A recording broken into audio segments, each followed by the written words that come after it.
Welcome to Club E. Hi, I'm Rick Brimacombe of Brimacombe and Associates. I am your architect of business growth, and I will work with you to unlock your potential and amplify the scale of your company. Today, we are talking about e-commerce in a post-COVID world. I want to thank our main sponsor today, Irish Titan. Irish Titan builds and grows e-commerce channels using only local Titans. No contractors, freelancers, or offshore resources to deliver business first, online second solutions. Their clan includes strategists, marketing, creative, and technology titans, and they provide their clients with a high touch partnerships, not transactions experience. I also want to thank our other key sponsors, Highland Bank, a locally owned community bank, Romaine Berg, a digital marketing agency, and Voyager U. A reminder that for Voyager U customers, because you're in the Club E community, the cost is just $19 a month, but you get to try it for free in January. The promo code is New Trail. That's NEWTRAIL, and you can learn more about it in the courses section of Club E. All right, to participate today, in the comments field, just make sure you are watching on YouTube. And also, while you're there, hit the subscribe button. That will allow us to deliver better content to you and to let you know when we are going live. Lastly, you can catch our Clubby sessions on your favorite podcast platform, Apple, Google, Spotify, Stitcher, and many others. All right, with that, I want to introduce today's guest, Michael Anderson. Michael is CEO and co-founder of eTail Solutions. Welcome, Michael. Hi, Rick. Thanks for having me. Yeah, glad to have you. Welcome to Club E and welcome to our 2021 schedule. Again, the reminder, if you want to participate and submit your questions, you can do that in the comments field inside of YouTube. You'll also be able to find Michael's contact information if you'd like to connect up with Michael after today's session. All right, Michael, tell us a little bit about yourself, your background, the firm, and the various things that you're up to these days. Sure. Thank you. So I guess my background, I got my start in the ERP industry. Started out working with, this will date me a little bit, way back in the Great Plains DOS days. But I've spent most of my career in business software in one form or another, mostly in the ERP space, doing various things from development to consulting. And my first company was a hosting company in the ERP space as well. And then most recently, which sounds a little silly to say because it's been more than a decade now, but I was a vice president at an ERP software company, leading the sales and marketing team there. And this was, kind of 2009, 2010-ish, early 2010. Recognized kind of an opportunity in the e-com world where some of our customers needed to sell on multiple sales channels. So they had a website, and maybe it was B2C. They want to do a B2B site, and then eBay, and then Amazon was kind of a thing. And really kind of understood that there was a gap in terms of what ERP systems were able to deal with in sort of managing the one-to-many relationship between a single product that you have in your inventory and selling that across multiple online properties. And that was kind of the genesis as to how eTail got started. In terms of our background and kind of what we do, we typically are working with brands and 3PLs at this point who are selling products the brands selling products directly to consumers, and 3PLs who are dealing with logistical challenges of fulfilling those orders for the brands. But our background is really working with these really large online resellers and distributors. So hundreds of thousands of SKUs, sometimes into the millions of SKUs that are being managed and sold on various internet properties. And that taught us a lot about sort of how to scale e-commerce. And then as a result of servicing those fairly creative resellers who like to use other people's inventory and other people's money, really built out some really strong logistics capabilities over the years. And that's kind of put us in the position that we're in today. And do you have a specific kind of profile of a customer that you think you best fit with for the folks listening out there to say, hey, I checked this box, this box, this box. What do you think is an ideal customer for your firm? We have, so I would say we have two different types of ideal customers.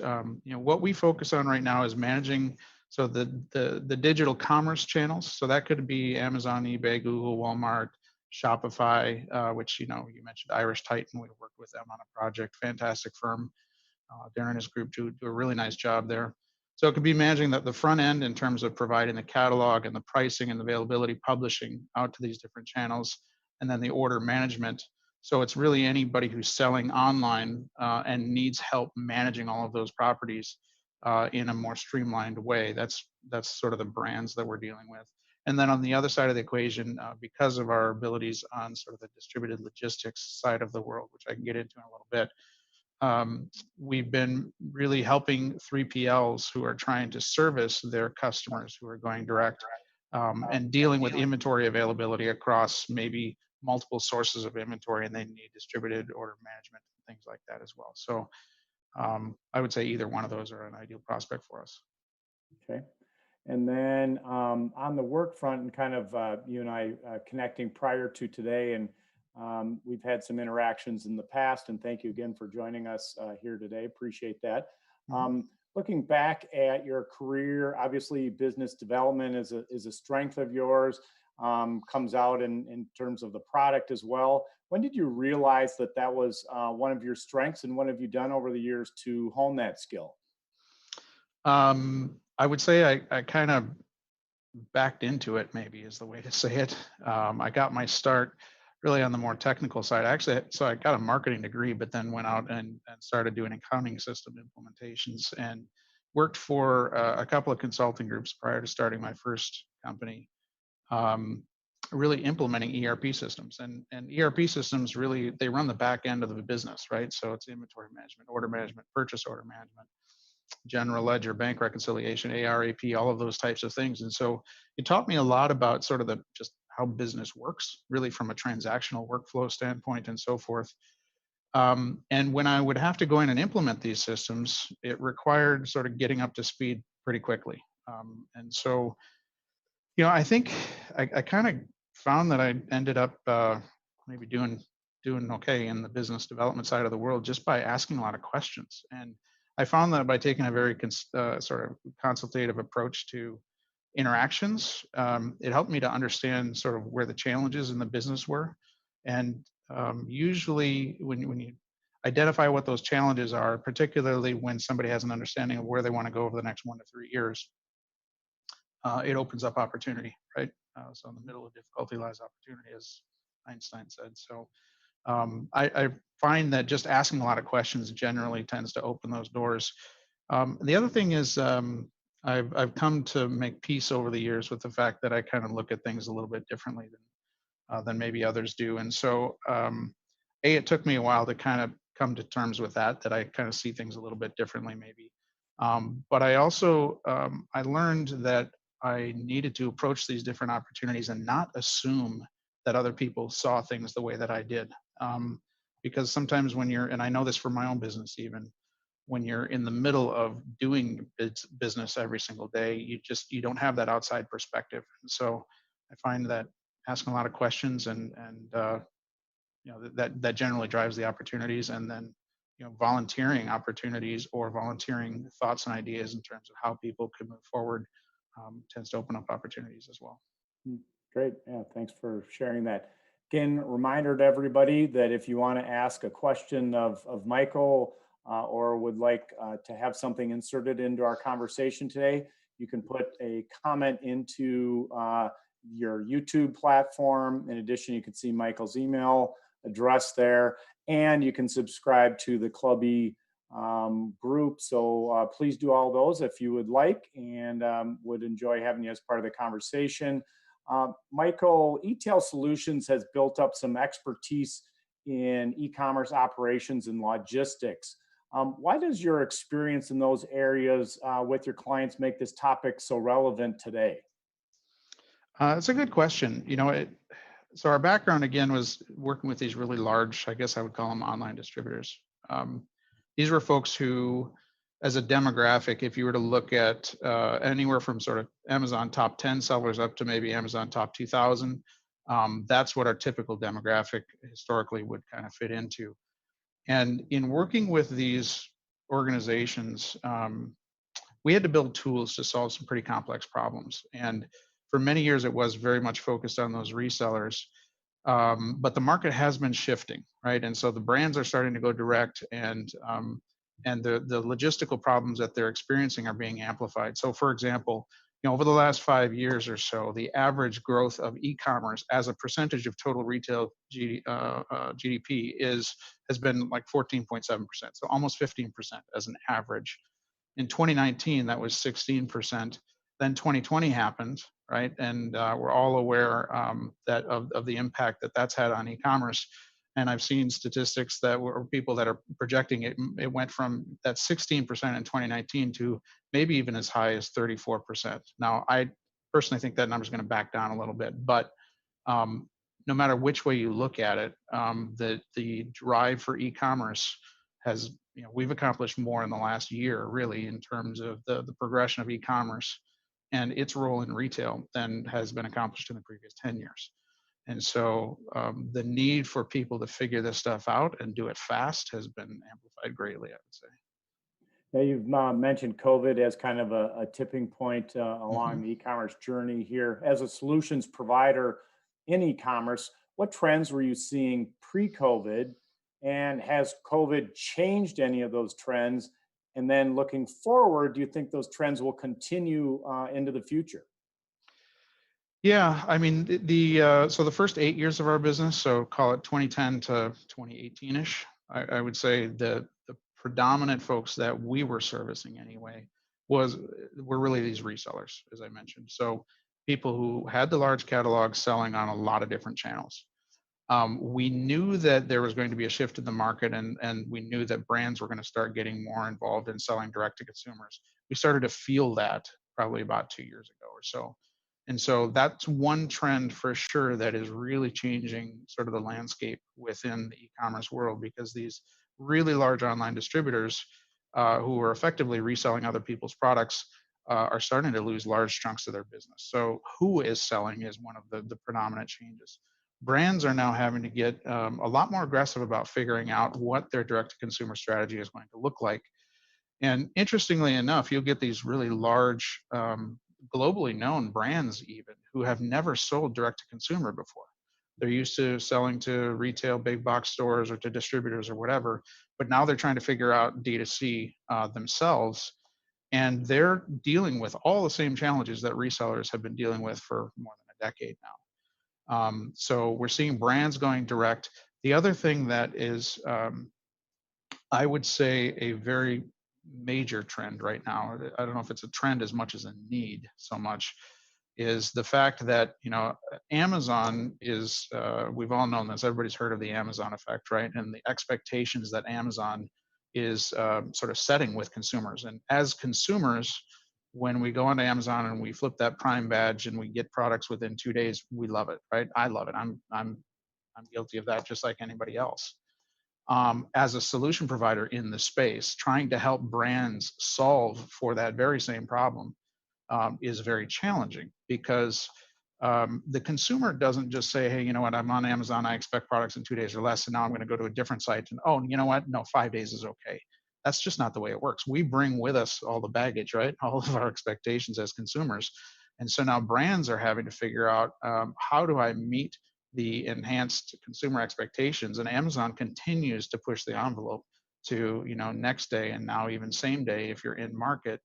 And so logistics, as looking at logistics in terms of a strategy and how to leverage logistics in order to be able to meet some of these consumer expectations, is something that is gaining a tremendous amount of traction right now in the market.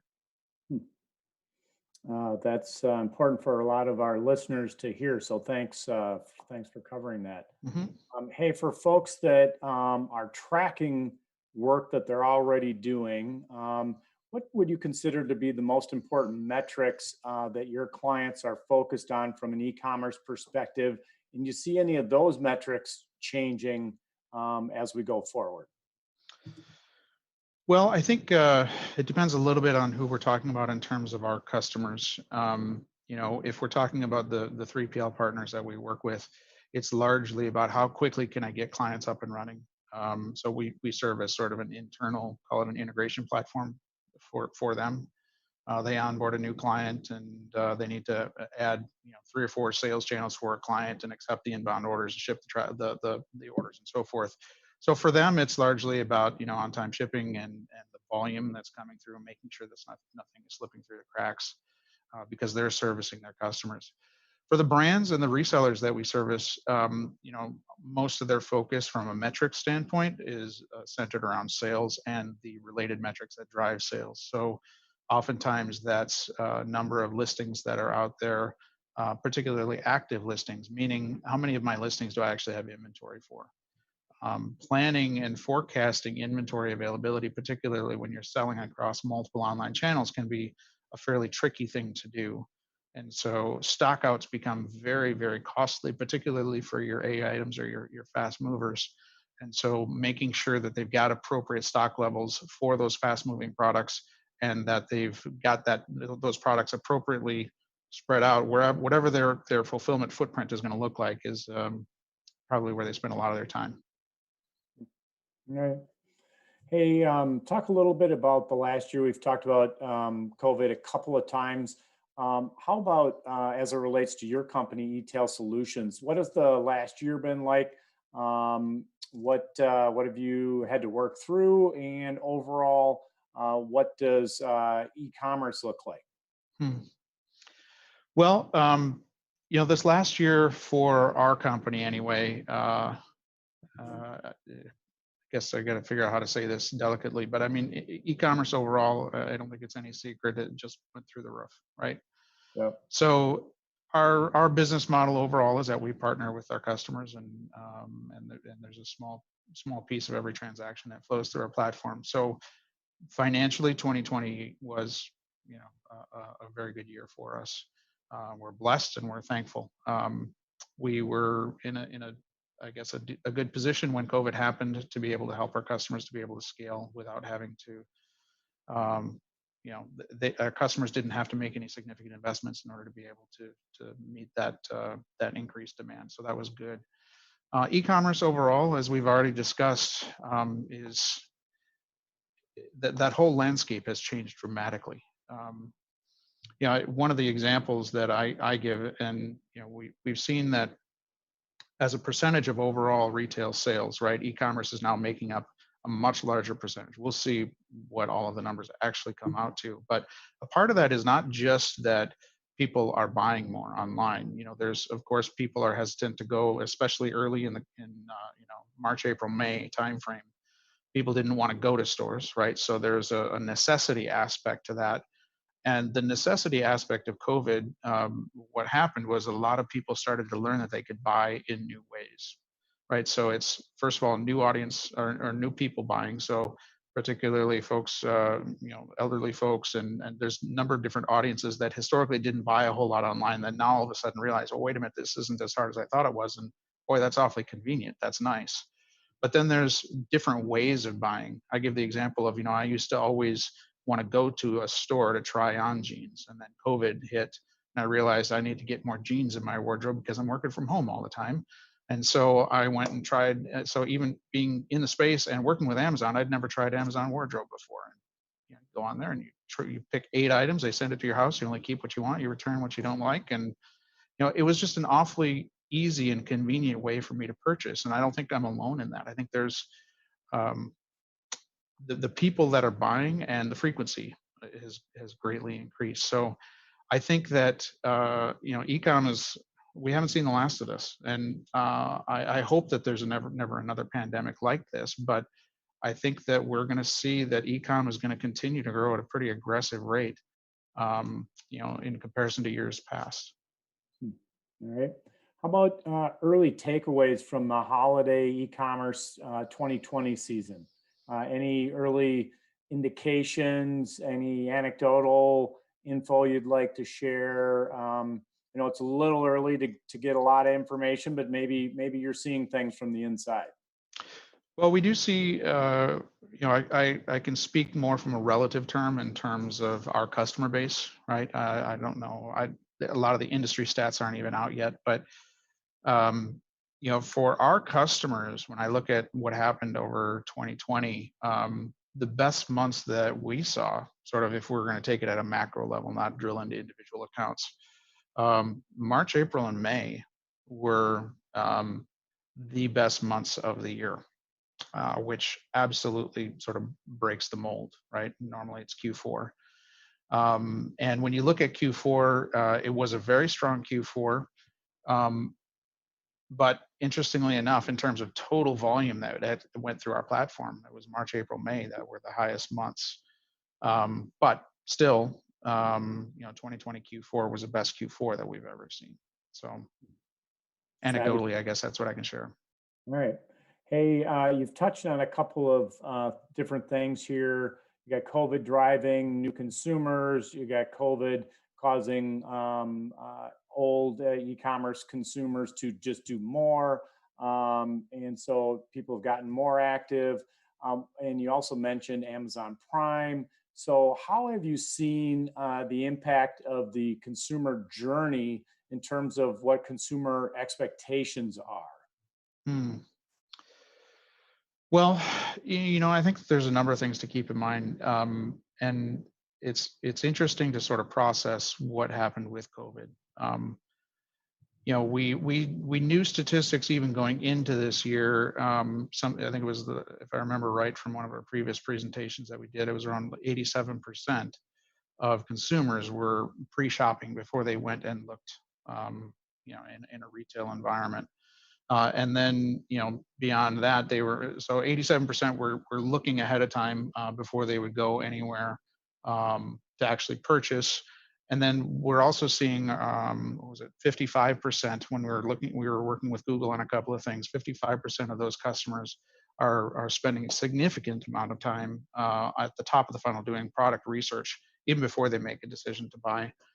And then we also saw statistics of something like 80% of people are looking across multiple mediums to buy, right? So we're seeing that consumers are obviously, as we would suspect with COVID, they're spending a lot of time digitally ahead of time, right, before they even go to a store. But we're also seeing that if stores, particularly retailers, can get information about inventory availability and so forth out onto online, we're still seeing really high numbers of people who would still prefer, if I know that I can buy it right now, I'm willing to go pick it up in the store. So it really kind of comes back to logistics as a strategy has really been something that, at least in our industry, for the people who are trying to solve for these things, has become a tremendous focus because there's when we shop on Amazon, we're, historically the way to get the Prime badge on Amazon, a lot of times people would send inventory into Amazon, fulfilled by Amazon, or FBA as it's known, which meant that you send inventory into their warehouse. As opposed to now, there are other ways to get into these types of programs, whether that's Amazon Seller Fulfilled Prime, or eBay has its eBay Guaranteed, and Walmart has its 2-day program. These are all about sort of regional inventory availability and giving consumers the ability to see, hey, if I buy this item, I can get it within a guaranteed period of time.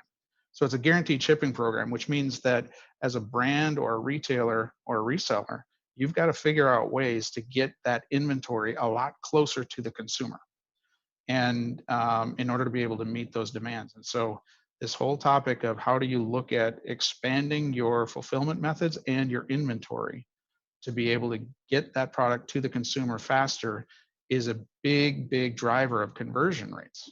Amazon's numbers themselves would say that if you're getting into Prime versus not Prime, it's a 52% lift in sales on the same exact SKU, right? So converting people from browsing to buying, being able to get it to them in a short amount of time is a really big deal. And there's a lot of effort going around to how do I, can I drop ship from distributors? How do I take advantage of my retail footprint? Whether that's through buy online, pick up in store, or maybe it's micro fulfillment from the retail locations to the end consumer because those retail locations are already in market.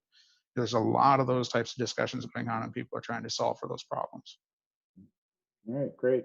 So I have a question here. Reminder to our audience, you can submit a question from YouTube or Facebook. Have one here from Thomas, longtime listener. Thanks, Thomas, for participating today. Question is, what is Amazon doing well and not so well at? Hmm. And how about Shopify? What are they doing well? And again, not so well at. And then I'd also mention, again, Irish Titan being one of our sponsors, a Shopify shop there. So what's good? What's not quite as good at Amazon and Shopify? Great questions. So Amazon, we saw this year. I'm going to bring this question back to logistics in a number of different ways, but you know, sending inventory into Amazon in order to get that Prime badge used to be sort of the easy button. And we saw, particularly with COVID, that all of a sudden Amazon said, nope, you can't just send anything you want to us anymore. And by the way, your shipment for your Yeti mug is going. We're going to delay that shipment because we're shipping essential goods, and that's going to get the priority. And so all of a sudden, you saw conversion rates drop. You saw people who needed to send inventory into Amazon because they didn't have another fulfillment method at their fingertips, getting their shipment inbound shipment requests getting denied, right? So all of a sudden, what used to be just sort of a hey, I can just send it into Amazon and that's my easy button, now no longer was an option. So you ended up with a lot of people scrambling to try and figure out how do they diversify their fulfillment capabilities. So I would say that's one area where it's not even that Amazon isn't doing it well. I think they're doing it well for themselves. The problem is that that doesn't really help the sellers, right, or the brands. So Amazon is always going to prioritize Amazon. You just got to go into that eyes open.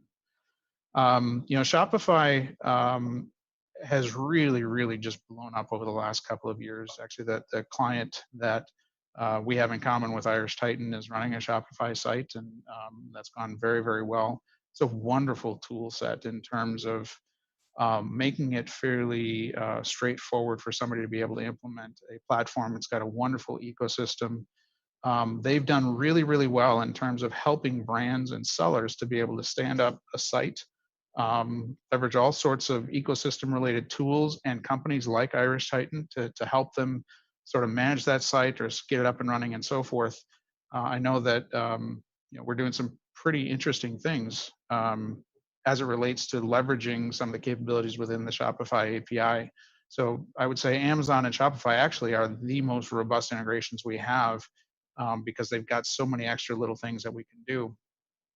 Where I think Shopify is, they've got some work to do to figure a few things out, is more in the area of logistics and fulfillment. Um, Everybody's trying to figure out how to catch up to Amazon FBA, and Walmart recently this year launched Walmart Fulfillment Services, or WFS, and that's starting to take hold a little bit.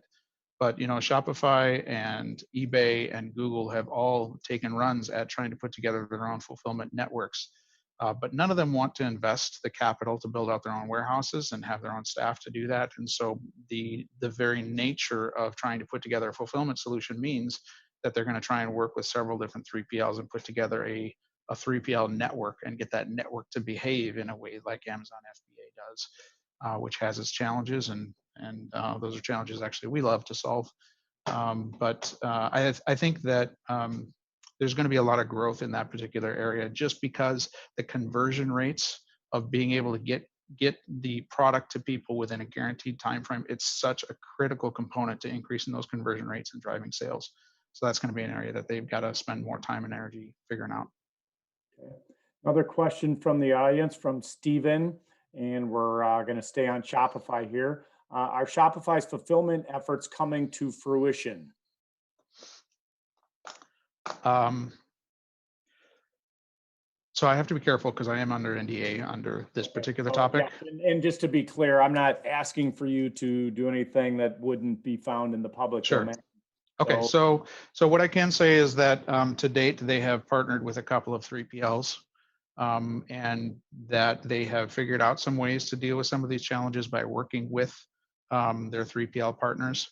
I think that we're going to see a lot more in the coming months, year or so, in relation to how that can expand.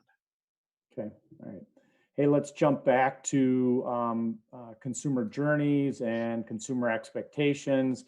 What should retailers and brands be considering with dealing with these new expectations and trying to drive growth going forward? One of the areas that we've been, I guess, maybe preaching or standing on our soapbox talking a lot about is this concept of distributed logistics. And distributed logistics it's effectively using technology to look differently at your supply chain, right? And most people have looked at supply chains in a fairly linear fashion and had traditional models of, you're bringing your goods in from offshore and you're taking them to major DCs, and DCs, particularly for larger retailers, DCs may fund in-market FCs or fulfillment centers and then ultimately get to retail. Um, we have the ability now and the technology to be able to look at things in a lot more of a flexible manner. And so we, I think that I know there's a lot of opportunity for brands and resellers and anybody who's selling online to look at their supply chain differently. Um, there are all sorts of sources of inventory that can be leveraged that people didn't historically look at, because managing the integrations and managing the connectivity to be able to facilitate the fulfillment of orders was challenging. But you've got major brands now that are partnering with a 3PL or maybe multiple 3PLs to expand their footprint.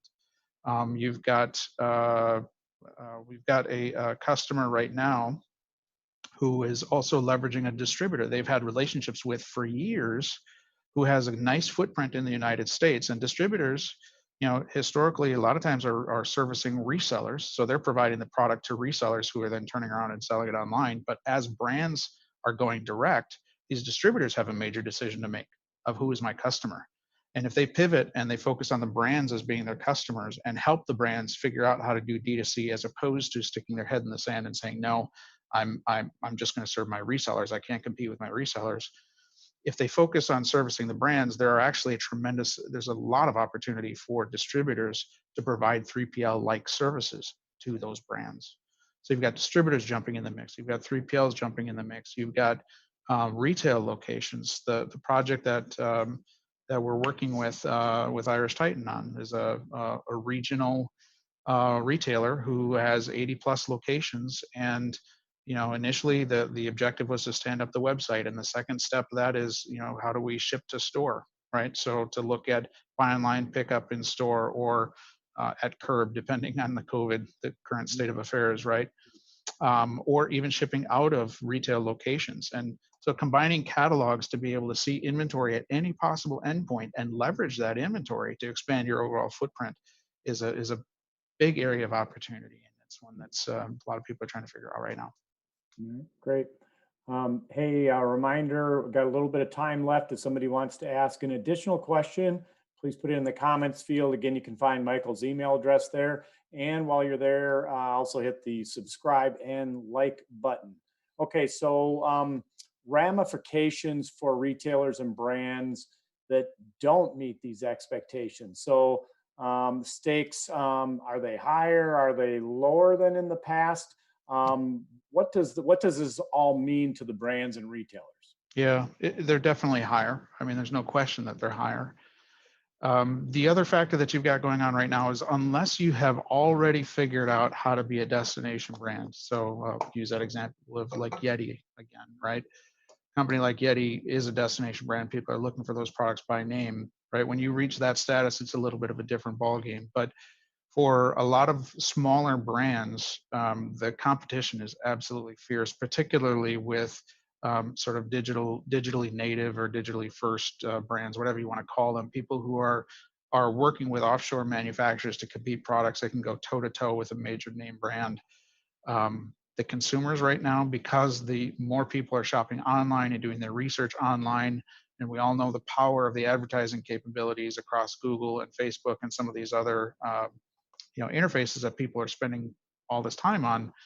A brand that could come out of nowhere and advertise directly against a major name brand and start picking off that business, right? And if people are shopping and they see, I can get a no-name brand that it's got the same specs for the most part as a name brand, and I can get it in 2 days as opposed to 5 days. That's a conversion point right there, right? That's how business starts to decrease. And so I would say the stakes are higher than ever before. And if you don't start figuring this stuff out in terms of how to meet the consumer expectations in terms of convenience from a timeline perspective, the direct result is going to be lost sales. Interesting. All right. So what about trying to make changes? Somebody's where they're at today. It's not ideal. They know it's not ideal. They're looking to improve things. If you had maybe your top three of, hey, for you folks who are out there wanting to get better, wanting to level up, what would be one, two, or three of your best tips about what folks could do? That's a very broad question. I guess it depends quite a bit in terms of your space and your product. Product availability, avoiding stockouts is certainly a big one. That's assuming that there's already demand for the product. We don't generally focus a lot of our time and attention on generating demand. We're generally working with folks who've already kind of figured out some of those components or have Okay. ways of figuring that out. So, making sure that that product is available, and particularly if you're offshoring your manufacturing, making sure that you've got appropriate visibility on the velocity of your products so that you can order the right types of products in time and get it there and avoid stockouts. Okay, stockouts. All right, so question from Stephen. Partner and affiliate programs, what are your thoughts on the trends where those referring brands to various e-com services get an ongoing cut? So what are your thoughts on partner slash affiliate programs? I think they're great. It's something that we do. So if anybody's interested, happy to have that conversation. I'm not so naive as to think that I'm that well connected everywhere, right? And so, to the extent that you're an agency or you're a 3PL or a 4PL even, or you're just in the space and you know somebody who needs some help, I think warm introductions are always preferable than cold calling and so forth. So, I'm a fan. Okay. Question from Thomas. Many marketplaces and brands had a heady summer because the cost of advertising went down. These costs are now up. What does this effect have on growth for your clients in 21?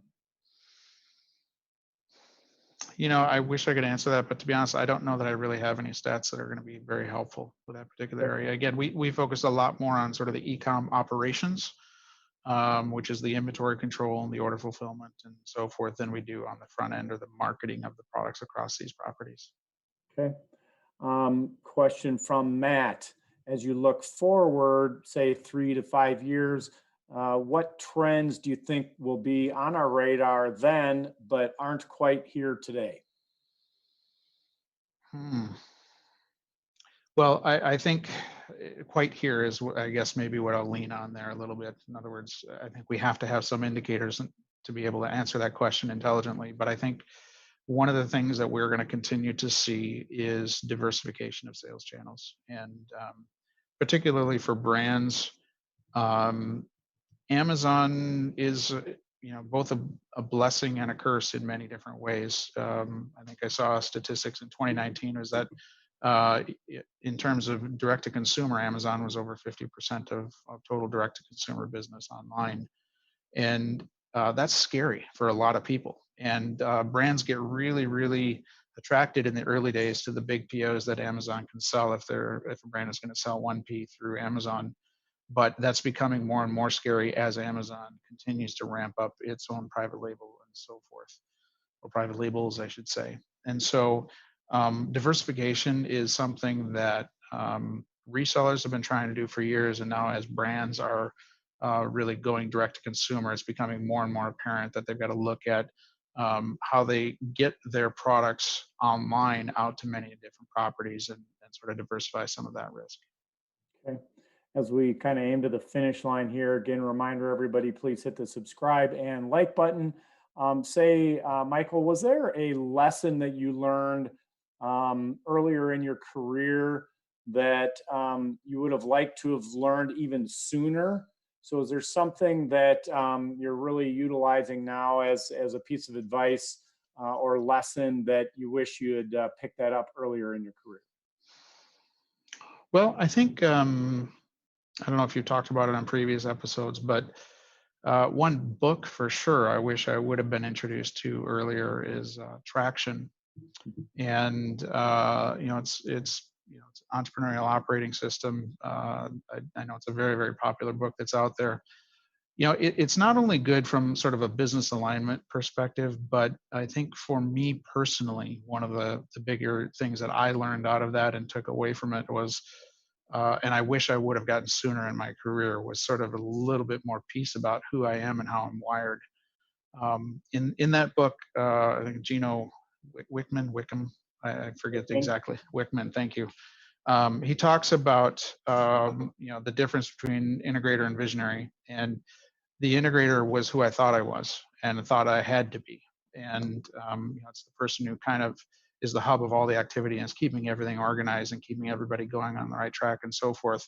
But it never really felt right. And it was always really a struggle for me to keep up at a very detailed level. And so I started reading that definition of visionary, which I think that the term is a little bit lofty and maybe makes it sound bigger than it really is. But I really started to come to peace and really identified with the fact that I'm really wired a little bit more in that way of spotting opportunities and going after opportunities, and then building around me the people who are strong in the areas that I'm not.